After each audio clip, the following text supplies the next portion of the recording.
David, welcome. Thank you so much. As I kind of mentioned to you off the recording, I've been waiting to set this up for a long time. How are you, sir? I want to hear all about, before we get into you, your meditation retreat, because that sounded like a unique experience. Yeah, I'm doing well. So probably about 3 weeks ago, I finished a 10-day silent meditation retreat, often known as Vipassana. That's the style of meditation, but most people call it Vipassana retreat. It's the second one I've done, actually. I did a 10-day 4 years ago, just over 4 years ago. I always know because it bookends. I did the meditation retreat and I met my now partner probably a couple of months after that, which I don't think those two things are completely, I think there's a certain level of link there. How was it? It was easier than the first time. Yeah. That's the first place I started. It's easier than the first time, but sitting for 10 hours a day, meditating, 10 days in a row, pretty much, the 10 hours are all split up. You don't do it all in one chunk. And most of them, if they're an hour and a half long often, but you can get up. Like if you want to get up after half an hour, go for a walk for 5 minutes, come back, you can do that. You're not like caged in and you can't move, and you can meditate in different places. You can meditate in your room, in the hall, they give you little meditation cells, which I love. They're one of my favorite places to meditate. It's an incredibly eye-opening experience because you're with your mind. You're Mm. with your mind, you're with your thoughts, and there's really nothing else to distract you because there's no talking. The only conversation you may have with one of the teachers, they may ask you some questions. They do ask you some questions every couple of days, asking about your practice. And you're just with yourself, you're with your thoughts. And it can be, at times it's really challenging. You're with your thoughts and you're meditating, you're doing, two meditations. One's just a kind of breath meditation. And the second one they give you after a few days is more to do with feeling the sensation in the body. And what I find is like you give yourself a lot of space. So the things that have been kind of in your subconscious, they start to bubble up. You start to really, I found myself ruminating over certain things I'd done in the past, ways I'd been, which was really profound actually, because a couple of things I'd found that I was really angry about and I hadn't realized.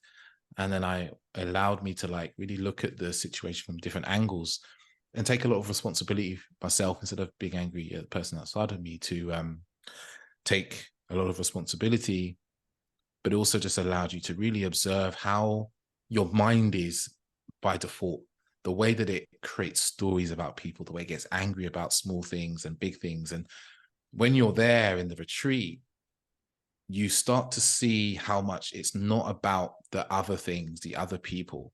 It's about you and how you create story and you react to things. And you start to take more responsibility because you realize okay, maybe some people get angry when they're driving, right? And they get angry at other drivers and they're like, oh, people's driving is so bad, blah, blah, blah. And then when you're in the retreat and you find yourself getting angry about things, you realize it's like, wow, it's not the other drivers, it's me. I'm just angry. I'm looking for ways to get angry, or I'm looking for ways to beat myself up. That was one of my patterns, is looking for ways to compare myself to other people and then beat myself up about it, how I'm doing lesser than them. That was definitely my experience the first time I did it. That was a really humbling experience. But this time around was a lot more about kind of going really deep into my mind and looking at how I have a lot of self-doubt that comes up for me, and just really framing that in different ways. And obviously there's the inevitable pain of sitting down a lot, which is kind of part and parcel. And I think it's a really powerful thing to experience and be with pain and see how you react to it, because I think it really showed me how, once again, how I deal with that pain. And I use pain very loosely as a term, discomfort, we could call it, how I deal with that in my life in general. I distract myself from it. Like if I'm sitting and maybe I'm talking to you and I'm like, oh, I don't know what to say next. Maybe I look around the room, or I reach for my phone, or I check some email. We distract ourselves when we feel uncomfortable. And in that setting of sitting, you really oh shit, this is what I'm doing all the time. I'm always trying to distract myself when I get uncomfortable. And how does that impact my life? And you can Yeah. you see it, you really get to be with that. Yeah, that's really fascinating because I do think that much of us experience the world because much of our lives are through 2D, essentially through a screen, in that we're quite cognitive, we're almost disembodied. The art of actually bringing ourselves back into our body. I mean, that's my thing is Brazilian Jiu Jitsu, which is Mm, referred to as violent meditation sometimes. But I think that's why a lot of people refer to kind of dismiss meditation because actually the thought of sitting with your own thoughts, feelings, emotions, some of the things that might make you feel uncomfortable is a hard one to wrap your head around. And admittedly, I've never given it long enough, I don't think, because I've never done anything comparable to that. I think like 10 minutes or something like that when I've gone through my meditative practice. And there might be a consistent bout of 60 days or something. And then things get in between and it falls by the wayside. Like most things, I think we all acknowledge things that we can do a bit more often that we recognize is of benefit to us. But I think that's why people dismiss it quite often because it's an uncomfortable experience. Yeah, yeah. You know, you sit and you're still and you close your eyes and then your mind starts going, doesn't it? Your mind starts telling about things you haven't done or telling you that what you're doing is stupid or this is pointless or this is uncomfortable or this is a waste of time. And just being with all that thinking can be really, really uncomfortable, really What prompted you to do distracting. that the first time, if you don't mind me asking? What gave you the impetus to go, right, 10 days, don't want to talk to anyone, I just want to sit with myself? Yeah, I think it's been on my list for a while. I can really go back to I traveled around the world for a couple of years, way back in 2015, 2017. And it was one of those things that I remember I traveled through India, and when you read The Lonely Planet India, they tell you about Vipassana and all the centers and stuff. And I was like, that'd be amazing. But at the time I was with my ex-girlfriend, it wasn't something that she was interested in doing. So I didn't do it. And then I was in Colombia, and I met this Austrian girl who was sleeping on the bunk above me, and we were talking, and she had pretty much about a month beforehand just come back from doing it in Lima, and she did it in Peru, and we really talked about it and so forth. And then, you know, a couple of years later, um, it just been on my mind, and a friend of mine had gone and done one in India, and I was like, that's it, I'm going to do it this time. I think I booked a couple and cancelled them. So I booked one and I was like, I'm definitely doing it this time, took the time off work, because I just wanted to experience what it would be like. Like what would it be like? I know it's going to be hard, it's going to be difficult, but that's the stuff I know. Like, what am I going to get out of this? I'm not clear on that yet, but I want to go into this experience. I want to kind of push myself, actually. I want to push myself to do this thing that's going to be difficult and see what it feels like, see what I get out of it. I just was really curious in these sorts of experiences. You know, I'd done plant medicine in South America and also in Europe. And I just saw that there's always a lot of beauty to be gained by kind of going into a difficult situation consciously and seeing what comes out for you on the other side of experiencing it, because there's a lot of learning and growth. And the first time I did it was really, yeah, really shifted my life in a lot of quite profound ways. And if you can look back, what really prompted this, I guess, this self-exploratory journey, which is quite different, I think, to most people's experiences. But the time that you decided I'm going to take some time out, I'm going to explore myself. How does this lend itself to the work that I do with people? Can you talk a bit about that as well, the work that you do with people? Yeah. So I'm a men's dating, relationship, and intimacy coach. Sometimes I'm trying to find a better title because I work with men in the context of, like, a lot of it's about what does it mean to be a man? You know, Mm. how do we think we need to be as men? That comes up a lot in conversation. Even this morning, one of my clients, we were talking about setting up a container for himself to feel the emotions that are there. And he said, oh, you know, his initial reaction when he thinks about doing that is like, oh, that's not manly, that he'll be seen as feminine by his partner. So the work I do with men is really helping them get a deeper experience of themselves so that they can create a deeper experience of relating with others, both, you know, inside a relationship and including their work life and so forth. Quite a few of my clients, I don't actually talk to them about their relationships. We talk a lot about their businesses and the Mm. level of creativity, because, you know, if we ignore our internal world and only focus on the external world, our external world won't really be a reflection of it won't be a reflection, but we can be creating from what we think we should be doing. And, you know, as men, we get this imprint of, like, to be a good man, you know, you have to have big muscles and you make lots of money and provide and all these sorts of things. we don't often stop to go, wait, what do I actually really want? What's my calling in life? You know, do I feel called to do that sort of thing?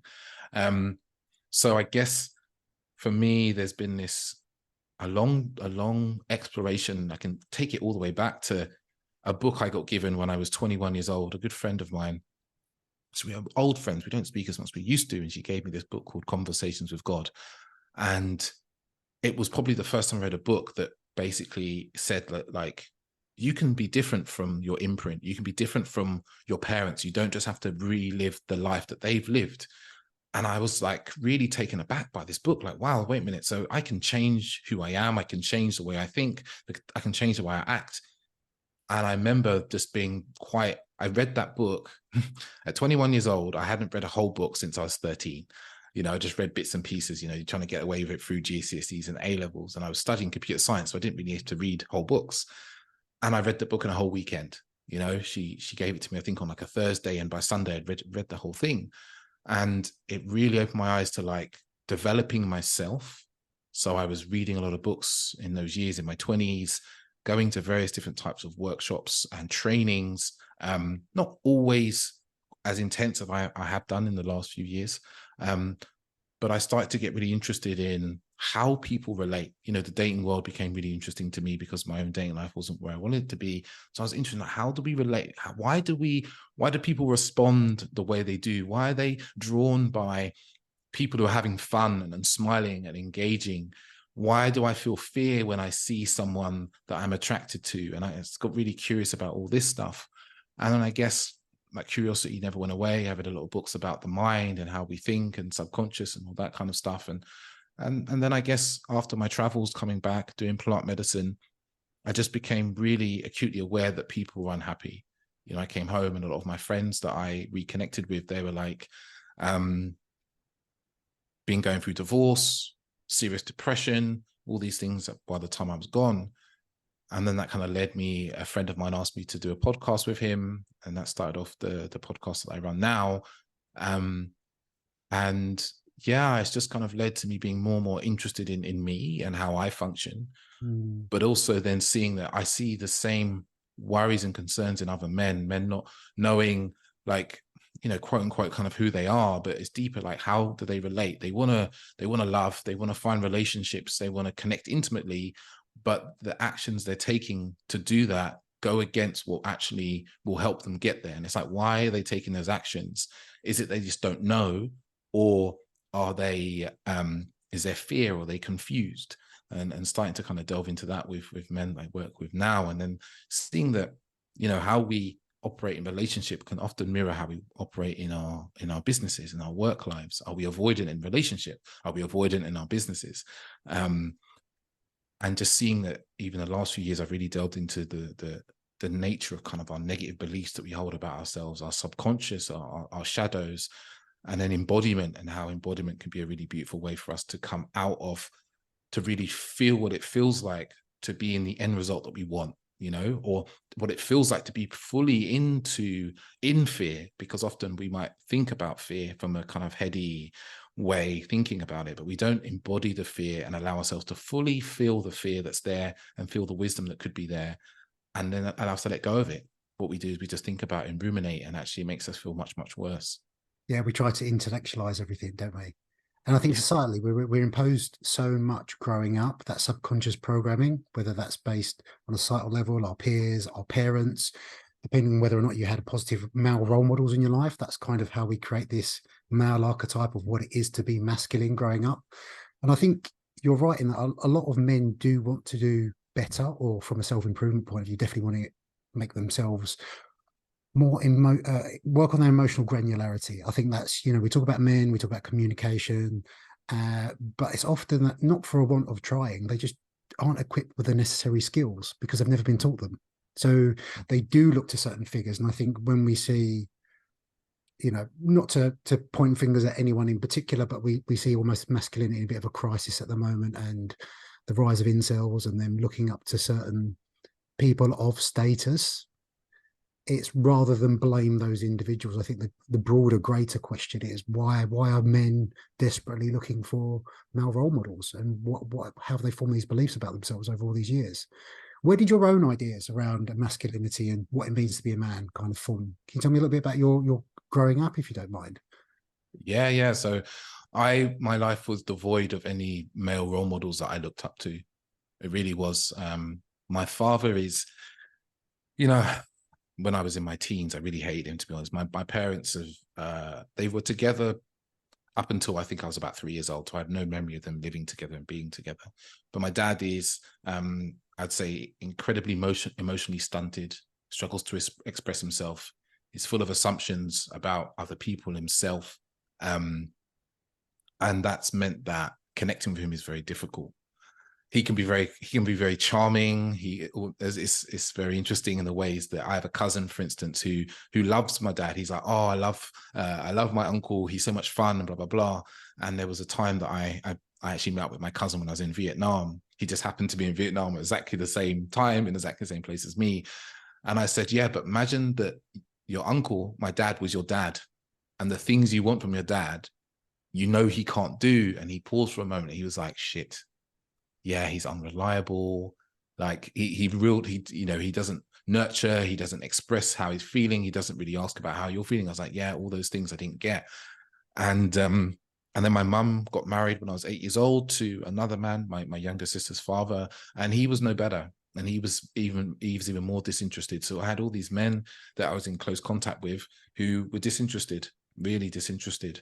And then my mum's friends, they had men in their lives, female friends who had men in their lives, and they were no better. They were, avoidant men. They were disinterested. They were unfaithful. They were lying, all these things. So I had this imprint of men just being pretty fucking useless, right? So then when I got into my teens, you start to look for role models and you end up listening to music, you listen to music and you see what you see in the world, and you see the men, the boys really around you.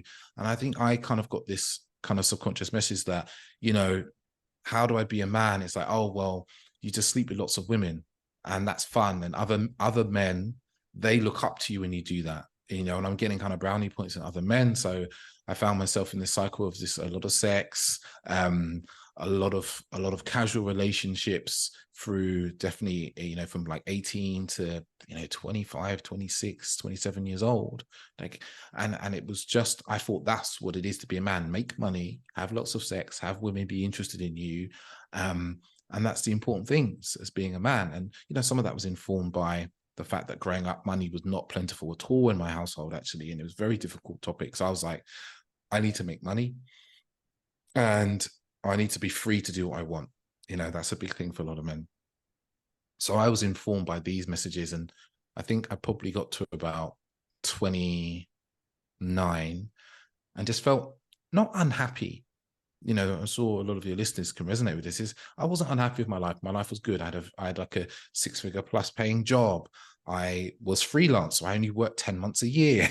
I traveled a lot. At that time, I had a girlfriend who we got on really wonderfully most of the time. But I was a bit numb. I was a bit numb. I could feel that there was more. I could feel that my job wasn't satisfying to me. It was just like, meh, it's okay. It pays me. That's how I saw it. But subconsciously, I was always searching for something meaningful to do. I'd always had some side hustle I was trying to do. I did property for a while. I did dating coaching way back in my early 20s. I tried to do some internet marketing stuff. Like, I was always looking for a way out constantly. And then I started to really search a bit, and look at other men who were a bit better. I remember reading autobiographies of like Richard Branson, Nelson Mandela. Like, I went through a phase of reading autobiographies. Like, I was into football, so I read like Thierry Henry's autobiography and Arsene Wenger's, like all this stuff, because I was searching for like answers about being a man. And it wasn't really until my early 30s that I started to be like, this emotionless, not feeling, not expressing, being aloof, this isn't leading to good relationships.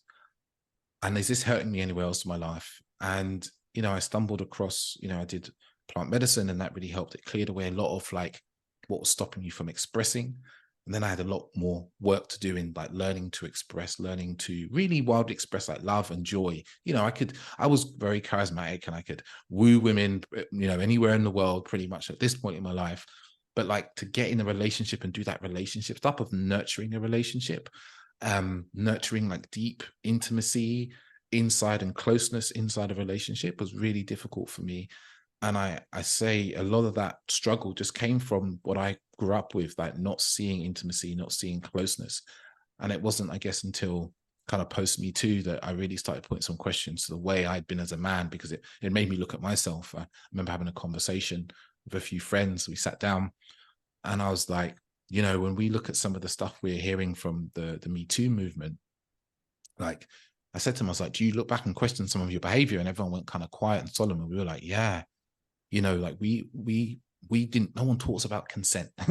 Mm. No one taught us really about boundaries. You know, we used to have ideas that like, oh, women play too hard to get. You know, if she comes around to your place after a night in the club, then she, you know, she wants to have sex with you, but if she's saying no, she's playing hard to get. So, you know, you just got to play the dance kind of thing. And then you'd have women telling you exactly the same thing. Oh yeah, we play hard to get, like we want to have sex, but we don't want to say that we do because we don't want to seem too easy.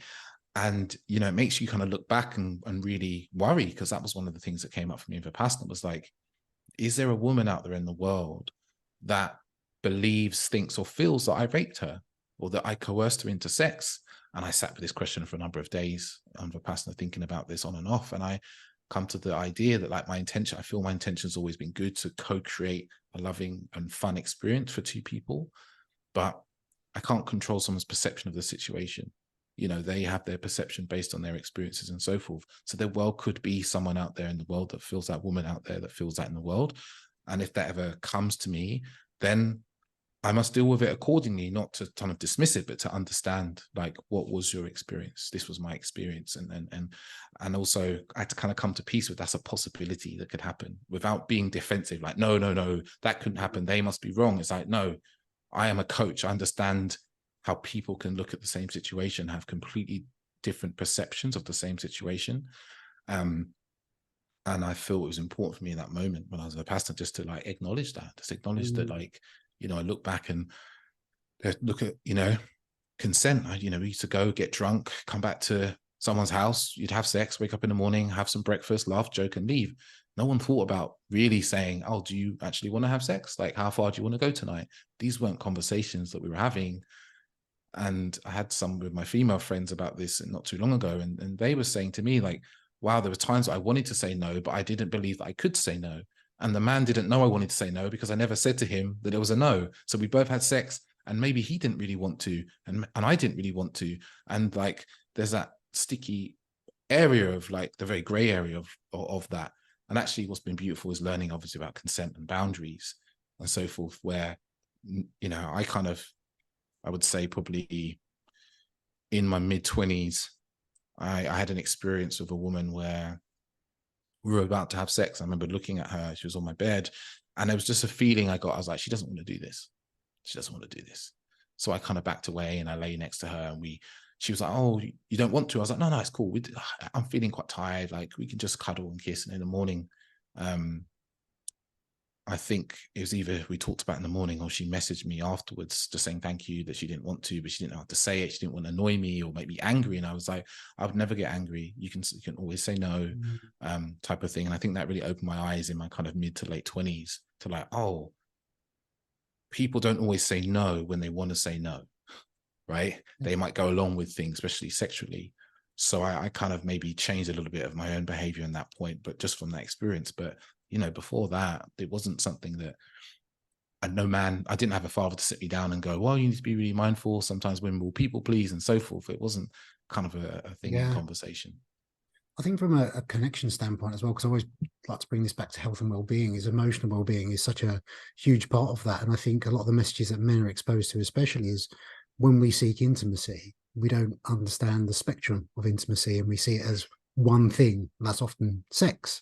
So sometimes when we're seeking connection, or we're feeling lonely, or all of the other things, I wonder if you could just speak to like the spectrum of intimacy, and whether you believe, is that something that I've just plucked out of the sky? Do you agree with that statement that a lot of men just think that intimacy is just that?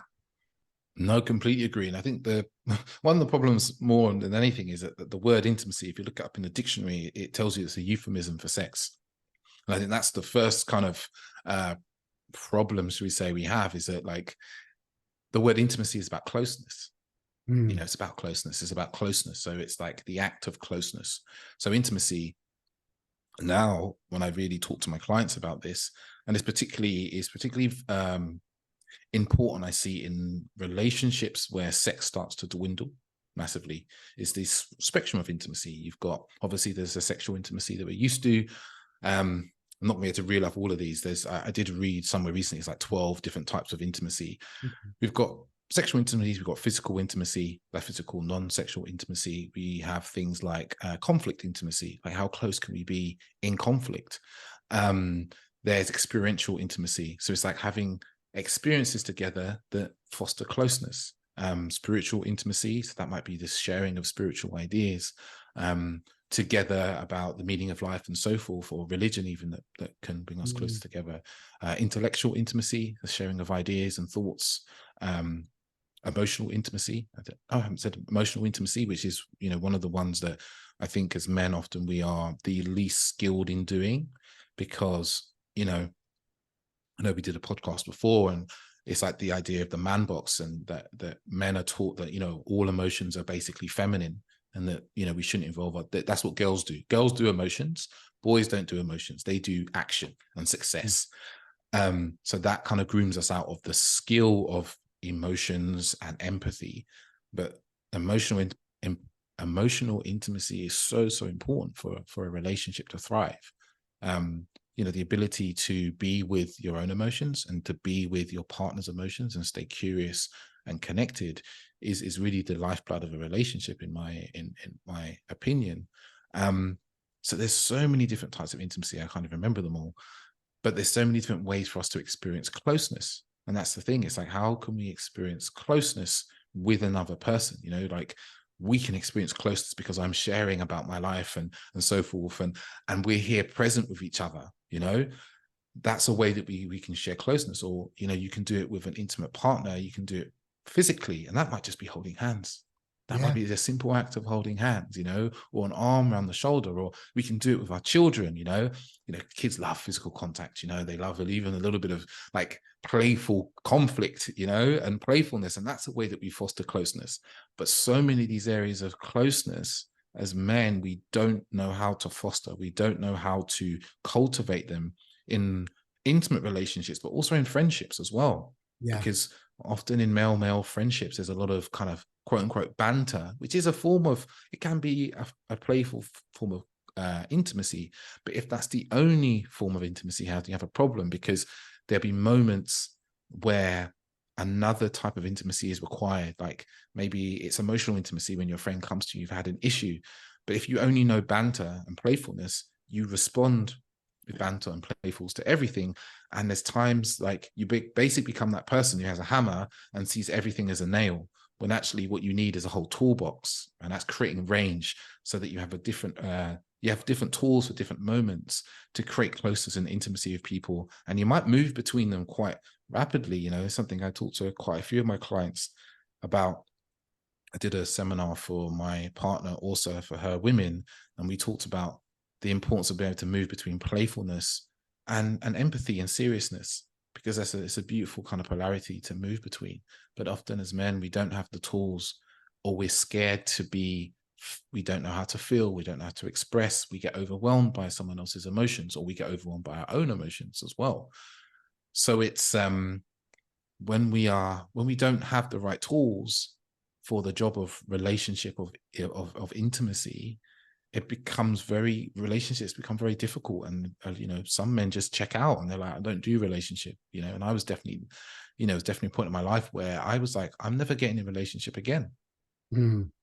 Yeah, I think you just speaking about that resonates so much with some of my own personal experiences, some of the accounts I've heard from friends, because even I think going through my own development journey and hopefully trying to develop the skills in opening up, being a bit more vulnerable, talking about stuff that isn't always surface level, which I think a lot of people struggle with.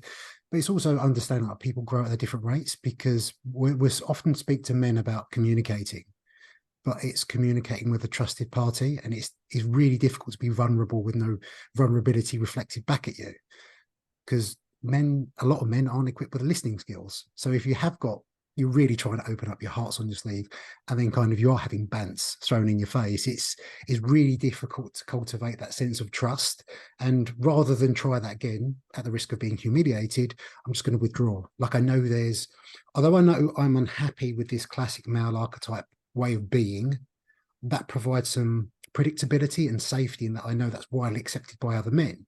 Whereas this new approach of being vulnerable with other men is, that's equally quite scary, but that's unpredictable, and I don't really know what the result of that is. Does that mean I'm going to be socially outcast? Does that mean, I'm going to lose that friend on that level? And that's quite a scary prospect, perhaps men aren't always honest about. So I think when we're opening up these conversations often about that revolve around communication, it's actually, can we develop our listening skills as well? Especially, I'm a big advocate of mental health, and there's strength in speaking and everything like this, but who are you speaking to? That's important to select as well. And there are different friendships, for want of a better phrase, that serve different purposes in life.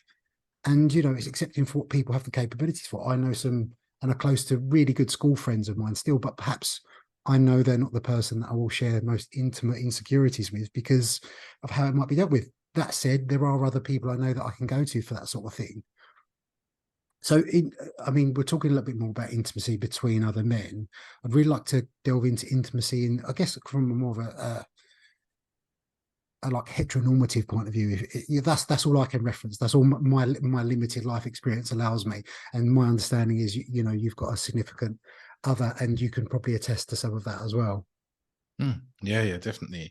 And I think the one thing I just say, what we're talking about there, kind of intimacy between men, and this might speak to kind of intimacy in heterosexual relationships, is that that's the most of the relationships I deal in. There's this idea that a sensitive man is lesser than, a soft is what's the word I'm looking for, is feminine, and that kind of message that we hold in our heads as men, like, oh, culturally it's not acceptable to be soft or gentle, and like I'll be taken advantage of, and all those sorts of things, they play into the way that men do then communicate with each other and their partners as well. And often means that one of the things that often happens in partnership is men use their partner as their therapist, because it's the only person in their life where they are able to express feelings and emotions. So they use their partner as kind of what I call kind of emotional processing unit, because they don't know how to process their emotions themselves. So they go to a partner like, I'm feeling really sad today, like, or they're just moping around, and their partner goes, what's wrong? And then their partner goes into asking them questions and kind of coaching them, in the way that I would coach a client, helping them come to like, oh, the reason why I'm feeling sad is that my boss said something to me. When someone says that to me, I make it mean that I'm not good enough.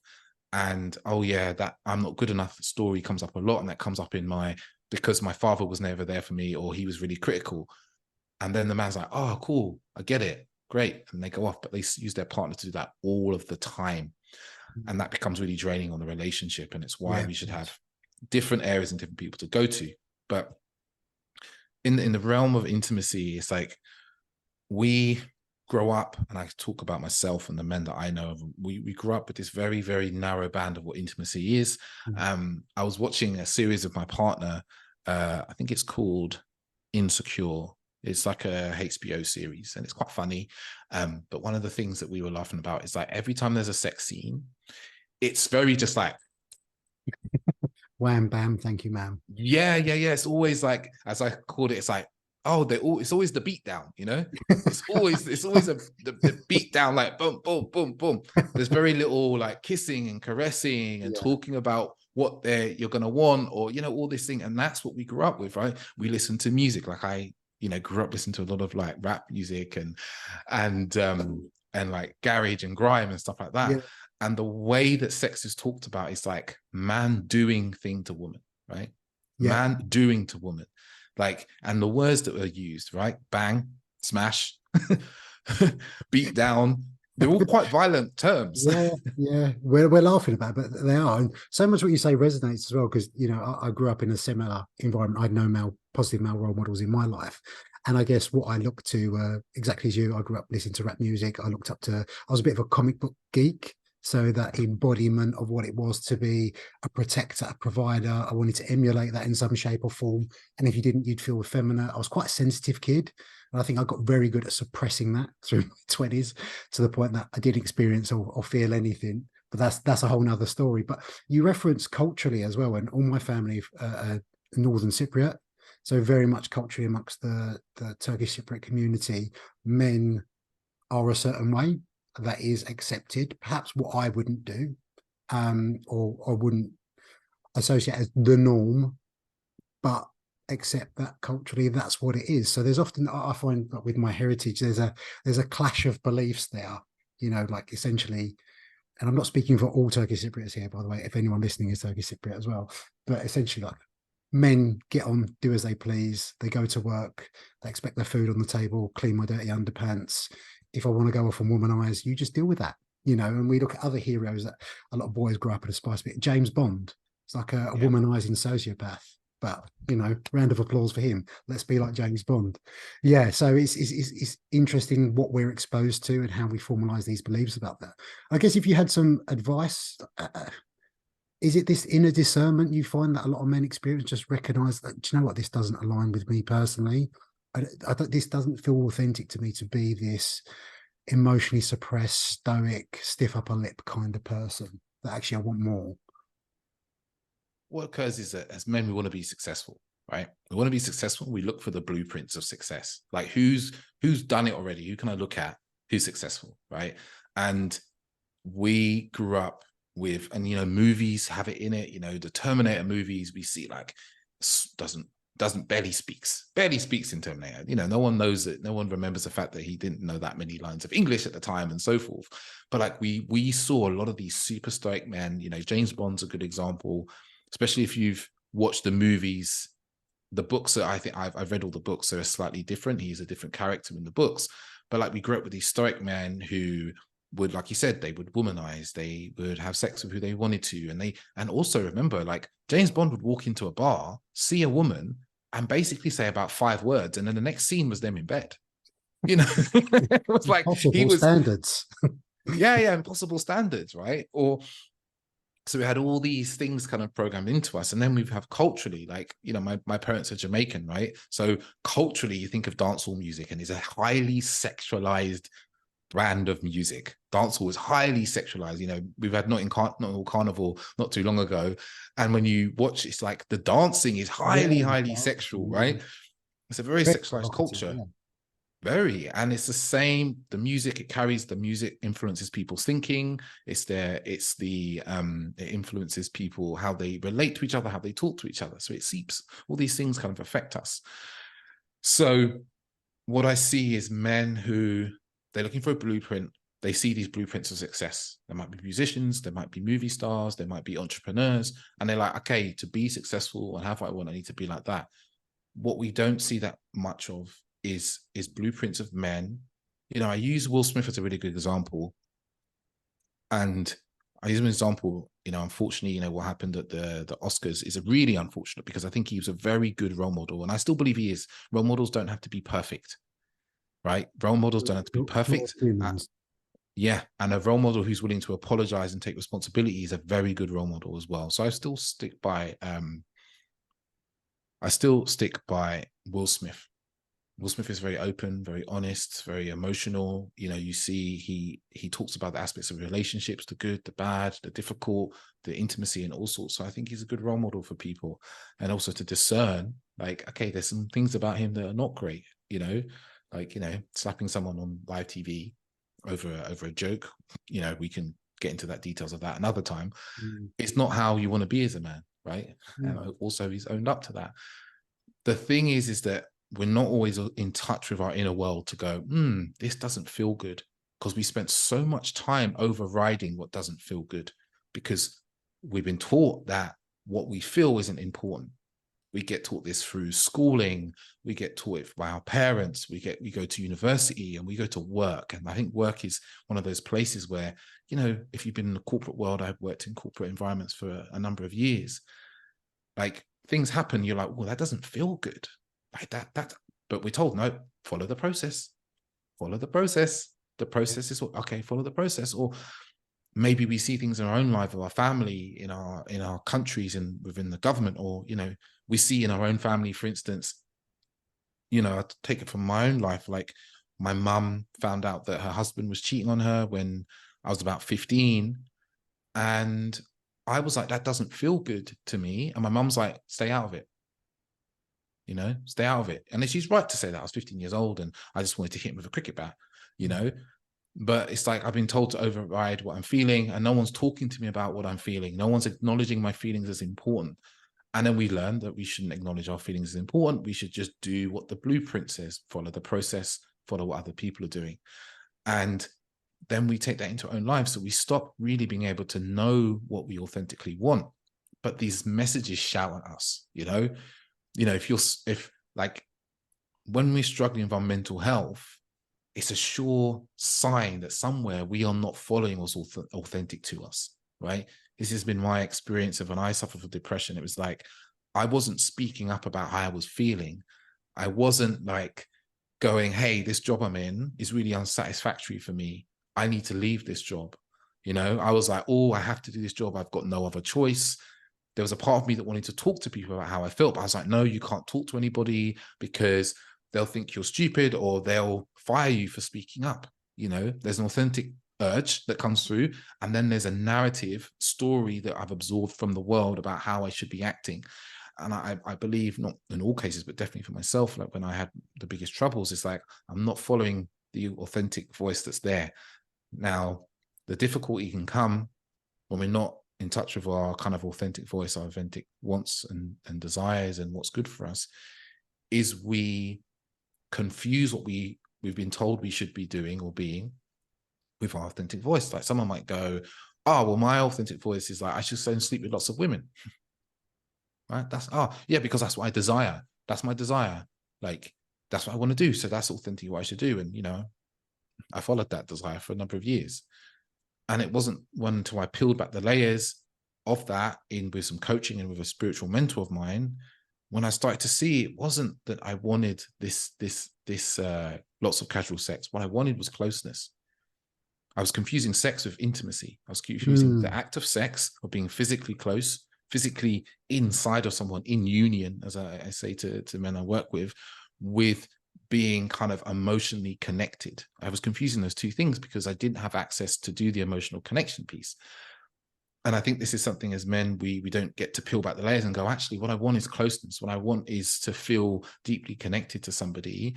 So I'm chasing this other thing over here, because often we might be chasing something like monetary success. Like, a lot of my clients are very successful men. They're chasing monetary success. And then when we talk about it, we peel back the layers. They're unhappy with their lives. You know, they've got the money, they've got the partner, or they've not got the partner, or they've got the houses and all sorts, and they're unhappy. And then we peel back the layers, and we always get to similar things. They don't really care about money that much. What they wanted was, they wanted to be looked up to, respected. They wanted safety and stability, right? They wanted to not have to, they wanted to feel free. They didn't want to have to fear about the future, right? And they've created this money life, but the stresses that brings to them hasn't really offset the other things, because it's not the external world. They still have the thinking. They're still having the ideas and beliefs about not having enough money and creating a lot of stress. So it's this desire to just be successful that's there, but also to really look at like what's kind of underneath that success. And to touch on inside the world of like sex and intimacy, as men, we're taught that like success is in sex and intimacy can come in different ways, but like, is lasting long enough, being bigger and harder than the other man, right? And all these sorts of things was great. Exactly.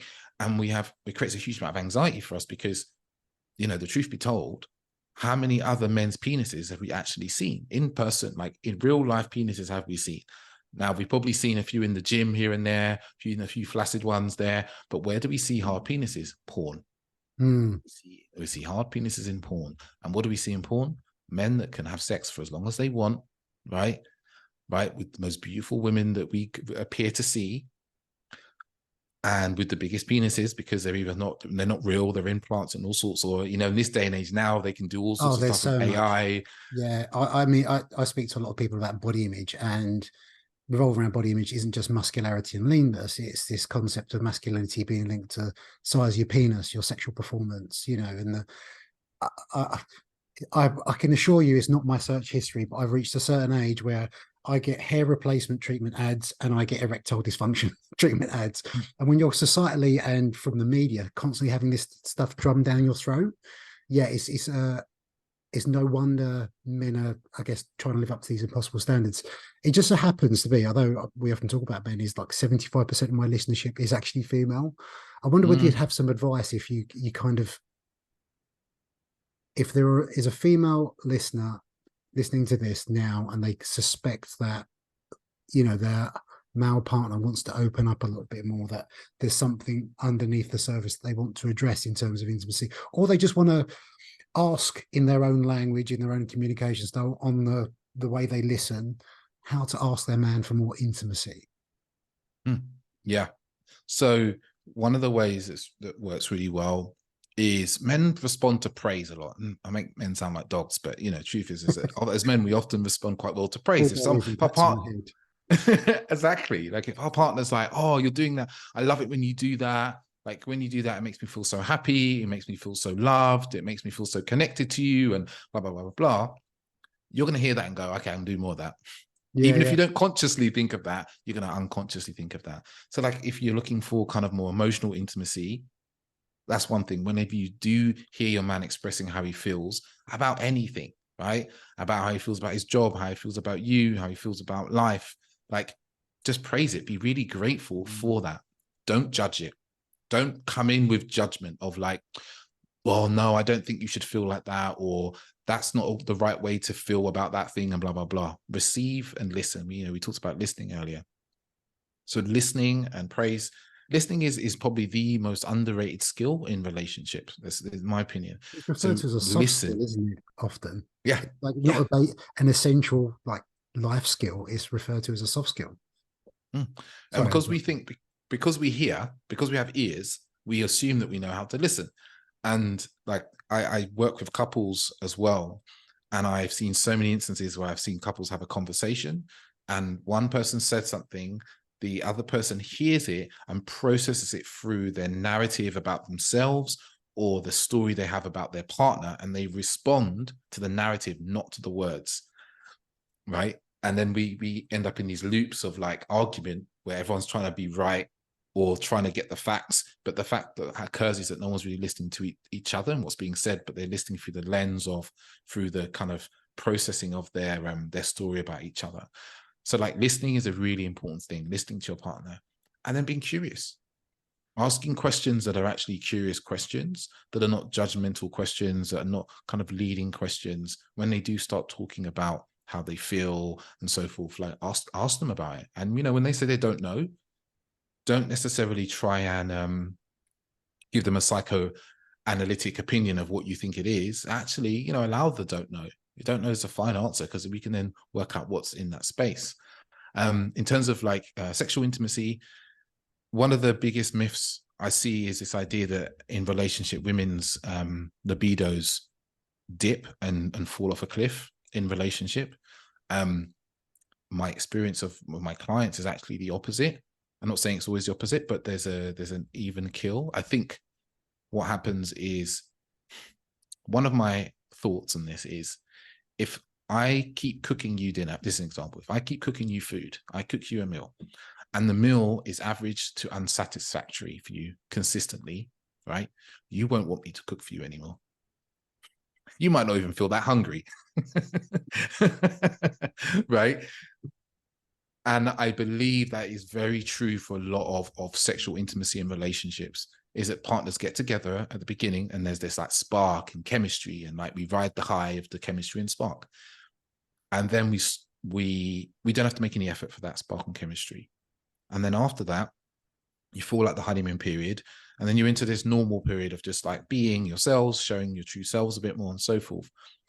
And the effort stops to create these excitable experiences, because we've kind of think that it just should happen. It should naturally happen. And then the sex starts to peter off because one or neither of the partners is making any real effort to make it interesting and spicy and new. And then after a while, the sex becomes boring for both people, or one person in particular. And then it stops happening because it's boring for that one person or both people, right? And then they never talk about it. But actually, it's to remember that you can create these peak experiences. You can create this deep love, deep connection. It's within our power to do that in our relationships. And one of the most important ways is to have a conversation, is to talk about sex. You know, I know that often men can feel a lot of shame around sex, especially if we're not performing, because again, as men, we're taught that we're only as good as our performance. You know, we've all heard that saying in football, right?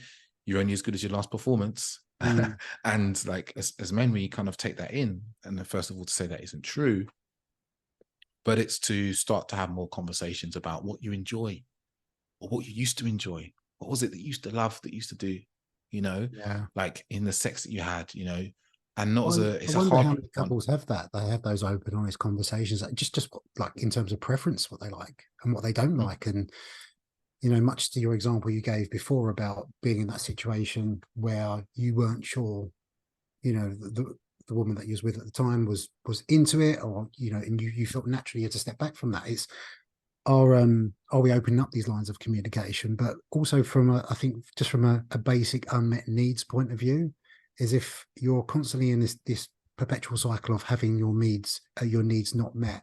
You had a really interesting hot take on this. I mean, what's your suggestion now? And I'll let you elaborate on that. I won't spoil it, because I thought that was really interesting that you brought that up. mm. If there's continually like an unmet need around sex, and this is And this a can be either difficult one. party, right, as well, because I think, you know, Mm, sometimes women are communicating this need for emotional intimacy to their men. They're just not necessarily mm. being heard, and vice versa. Yeah. And like I said, I've worked with clients on kind of both ends of the spectrum.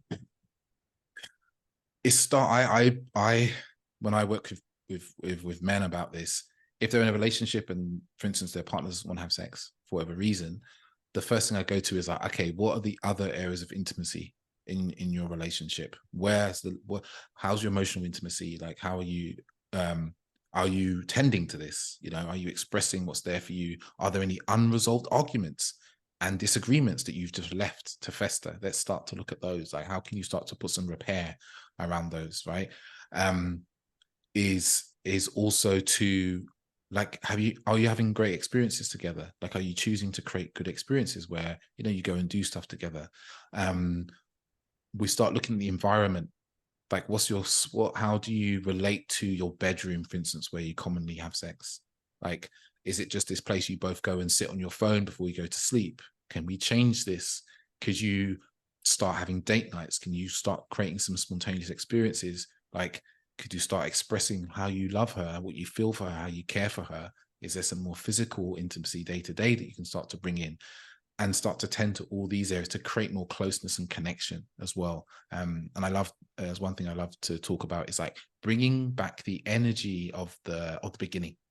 I learned this through when I was learning about a tantra. It's like they have this idea, is like bringing the energy back at the beginning, because the beginning, it was just chemistry and spark naturally, right?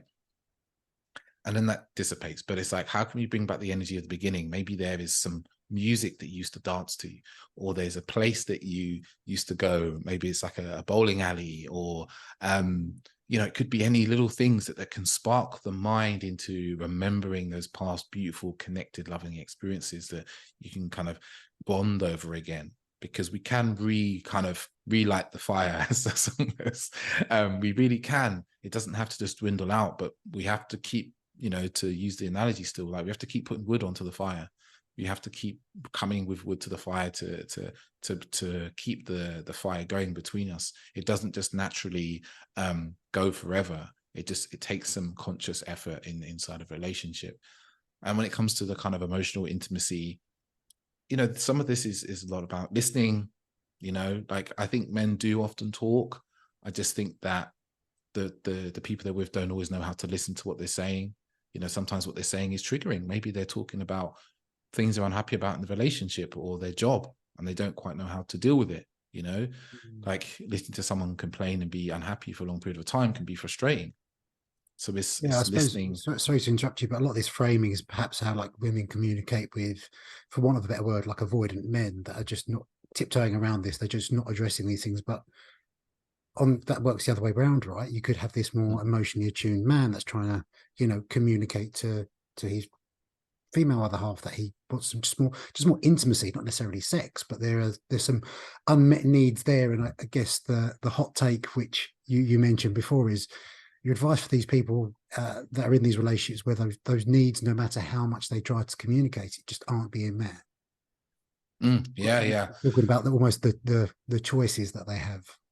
Yeah. At this point, it becomes, you want to sit down and have a very honest conversation and speak and be like, this is what I would love. One of the problems we often have inside of relationship is when we're describing an unmet need, we go into kind of complaining about what they're not doing. And we don't give some, we're like, you never do this. It's never and always, right? And actually is to say what you would really love, what you would really like, why you want it, how it benefits you, how it benefits the relationship, how it would make you feel, how it would make them feel. And it's to really make it clear. It's like, this is not criticism, because we often, even someone asking for what they want can land as a deficiency and criticism. We'd be like, oh, I haven't been doing this. That means there's something wrong with me. And we go into this kind of like little boy, I'm not good enough, I've been bad. But it's like speaking from a place of what we'd love to happen, right? It's like that's the place I always recommend people to speak from, because when we talk from like, you don't do this, you don't do that, it actually isn't very specific about what we actually do want. And I think it's really important that we are able to be clear with our partners, like, this is what I would really love, but also not put all the weight on them to create it, right? Because it's very easy to say, oh, well, we don't have sex, so I want you to seduce me and make me feel sexy and make me feel feminine, or whatever, some of the things that I've heard before. And it's like, well, you want your partner to make you feel something. Like, how do you, is it their responsibility to make you feel that way? Like, where's your responsibility in like allowing yourself to feel that way? Maybe if you felt you did some work on what makes you feel sexy, that there would be that energy that be transmitted to your partner, and they would feel it too, and they would maybe move towards it a little bit. But it's like, how can we cultivate that in ourselves?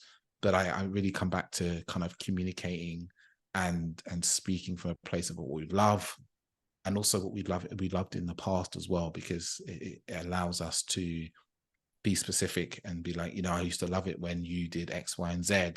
I would love it if you did this, and this. It would add so much passion to our relationship, and it'd make me want to do X, Y, and Z more with you, and so forth, because then it gives people like something to kind of work with. And I know that this also sometimes for some men lands as criticism, and they're like, it lands as demand, and all these things. And it's like, but it's important to be clear, to be really clear, because I've worked with people who are on the verge of divorce, and when I've spoken to them and I'm like, hey, have you said this thing about how you feel and what you want? And they're like, well, no, they should know. No, they don't know. They don't know. You haven't said it to them. You haven't been clear. So many They don't aspects know. people use that example. They should know. I expect Yeah. this. Yeah, they should Yeah. mind read. Absolutely. Yeah. And then with the unmet, we were talking about from a monogamous standpoint, but you were suggesting that it wasn't you that was suggesting, it was something that you had read. Yeah. There was someone, I did some work with a sexological body worker. I did a session with him. And, one of the things that often happens in relationship is that, as we talked about, one partner no longer wants to have sex. And if one partner no longer want to have sex, and there's nothing that was, their libido is just gone, and nothing that would persuade them into that, but the other person still does, you have a real dilemma on your hands, right? You've got one person who wants to be sexually active, and you have one person who doesn't want to be. And if the person that doesn't want to be isn't willing to compromise in some way, then you potentially have this dilemma where, okay, you're almost holding someone in a relationship when they have needs that can't be met in the relationship. And then you have to start having conversations about, okay, so would we be open to opening up our relationship? Whether that's opening up as an open relationship, or whether you would be happy for someone to see, you know, it could be even a sex worker, for instance, to have this need met. And that could be a conversation for some relationships. Like, I know some people hear that and they're like, oh my God, I can never allow that to happen.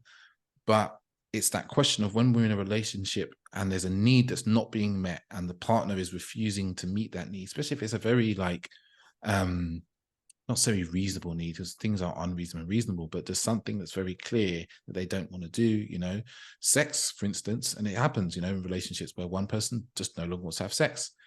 If there's nothing that can be done by the other partner to, the only word that comes to my mind is entice, but it's not the word I want. It's like that would make them want to, like this, you know, they want more emotional intimacy, they want more closeness, blah, blah, blah. Yeah, sure. You don't Then want to the question, coerce anyone into something like that. Yeah.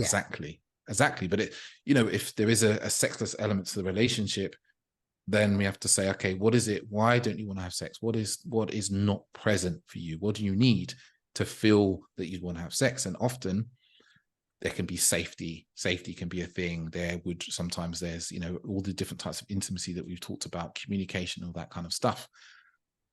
But even then, sometimes people in relationships and they're like, no, everything's great. I just don't want to have sex anymore. It just doesn't interest me. I want to have sex maybe twice a year, right? And twice a year puts you in the band of a sexless relationship. I think technically, if you have sex less than 10 times a year, you're in a sexless relationship. Okay. I didn't even know there was a distinct number. Yeah, I think there is. And it's not as low as you might think it is. And then you have to ask, like, okay, can we open up the relationship so that partner can be fulfilled sexually, right? And do we need to put some boundaries around that? You know, is it going to be they're going to see a sexual surrogate, or they're going to see a sex worker, or they're going to have another partner, you know, or do we go to sex parties, right, together, and that partner can have sex with other people? Like, there's all different dynamics that you can create, but it's being open to having that conversation.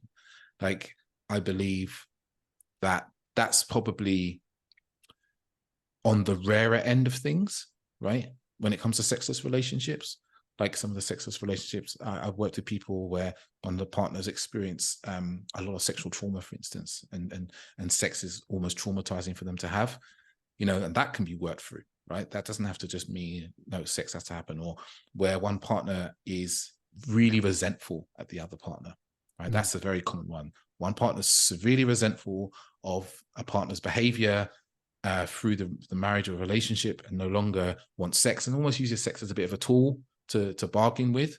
Again, you can work through the resentment. You can do work there. But there are some instances where it's just something that someone's not interested in, they don't get any enjoyment from, and they're not interested in. And you have to find ways to, if it's important to you, to keep the relationship together, right? If you both want to be in a relationship, then finding a solution to things, in my eyes, and in many of the people I work with, is paramount. It's like, how can we find a solution? And always, you know, it sounds very masculine, isn't it, to be solution orientated? But there are times when it's really useful in a relationship. It's like, how can we find a solution to this? Let's do some blue sky thinking, you know, without judgment, without story. It's like, okay, you know, so we can throw out ideas without judging them as like good and bad, so that we can kind of come to something that works for both of us, so that we can keep our relationship going and keep loving each other. And it doesn't push someone to say cheating, for instance. Like, I'm not saying one person pushes someone from cheating, but if you're in a relationship and you have sex once a year, for instance, right, and you want more, and you're providing, you know, love and support and connection and all the things your partner's asking for, and they're just not interested in sex, then there has to come a point where you're like, what can we do about this? How can we both feel fulfilled in this relationship? Yeah, I'm not ashamed to admit a few of those examples there. I was squirming myself, but I imagine a few people listening to this squirming about potential uncomfortable conversations. But it's a really fascinating topic of discussion, and I appreciate your candid discussion of it, because I think what I wanted to do with this podcast, especially, is, you know, I kind of mentioned to you off air, is like, I didn't want the rigidity of imposed questions, just to organically like let the conversation come out. And I think so much of that is what's desperately needed in society, and from, you know, from a male on male intimacy point of view as well. I just really appreciate you. So thank you so much for sharing all that. If someone, and I'm sure there'll be many, want to find out a little bit more about you, your work, where can they go, David?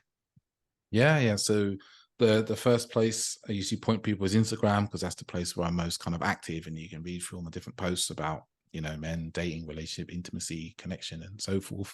So that's the first place. That's at the authentic man _ and then usually the second place I point people is to my podcast, The Authentic Man with David Chambers. I've got probably over 200 podcast episodes. Yeah, it's a great podcast. Talking about all these bits and pieces about men, and you'll find something for everything. And if you're already interested in listening more, then hit me up on Instagram. If there's a topic you want to know more about, then I can let you know and I can point you to a particular podcast episode.